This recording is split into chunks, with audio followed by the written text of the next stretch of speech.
बाज अपने घोंसले से नरम घास को निकाल देता है ताकि बाज का बच्चा उसमें कंफर्टेबल ना हो सके, क्योंकि अगर वो घोंसले में कंफर्टेबल हो गया तो वो वहीं रहना पसंद करेगा। लेकिन बाज ऐसा कभी होने नहीं देता। बाज एक पक्षी है और उसे भी ये बात पता है कि there is no growth in comfort zone. लेकिन हम इंसान होने के बावजूद भी कई सारे लोग इस बात को समझते ही नहीं कि आप जितना ज्यादा कंफर्ट जोन में रहेंगे, आपकी लाइफ आने वाले टाइम में उतनी ही ज्यादा अनकंफर्टेबल हो जाएगी। लेकिन सिर्फ ये एक ऐसी सीख नहीं है जिसे आप बाज के जीवन से सीख सकते हो। उसके जीवन से आपके जीवन में उतारने के लिए 5 बहुत महत्वपूर्ण सीख है जो आपको एक सफल इंसान बना सकती है। तो आज मैं आपको बताऊंगा बाज से सीखने लायक 5 बातें।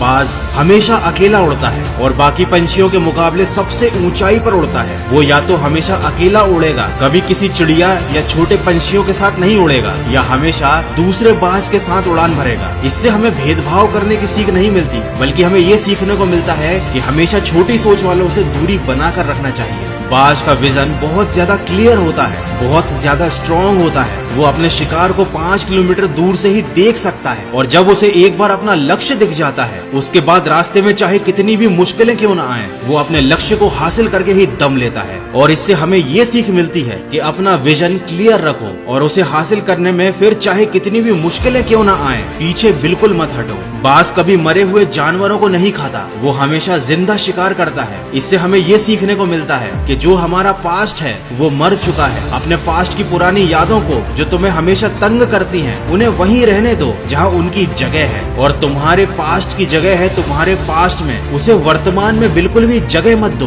बिल्कुल उसी तरह जिस तरह बाज भी कभी किसी मरे हुए जानवर को नहीं खाता। जब आंधी तूफान आते हैं, जब बारिश होती है, तो सारे पंछी छिपकर बैठ जाते हैं, डर जाते हैं। लेकिन बाज को बड़ा मजा आता है जब तेज हवाएं चलती हैं, तो बाज उन हवाओं के सहारे और तेजी से ऊपर की ओर उड़ता है और ऊपर उड़ते उड़ते वो बादलों से भी ऊपर पहुंच जाता है। और इससे हमें ये सीख मिलती है कि मुसीबत में मजा ढूंढो। नेपोलियन हिल ने भी एक बार कहा था कि हर बड़ी चुनौती अपने साथ एक बहुत बड़ा अवसर लेकर आती है। तो उस बाज की तरह तुम भी अपने अवसर को पहचानो। अगर अपनी जिंदगी में कुछ बड़ा हासिल करना है तो अपनी जिंदगी को एक तपस्या की तरह जीना सीखना पड़ेगा। अगर आम लोगों की तरह जियोगे तो आम चीजें ही हासिल होंगी। तो आशा करता हूँ आज आपको बाज के जीवन से कुछ अच्छी बातें जरूर सीखने को मिली होंगी, जिन्हें आप अपने जीवन में जरूर उतार कर देखेंगे और उनका फायदा भी आपको डेफिनेटली मिलेगा। तो सकारात्मक सोच के साथ, जोश और जुनून के साथ अपने लक्ष्य की तरफ पॉजिटिवली बढ़ते रहिए, खुश रहिए और मुस्कुराते रहिए और सुनते रहिए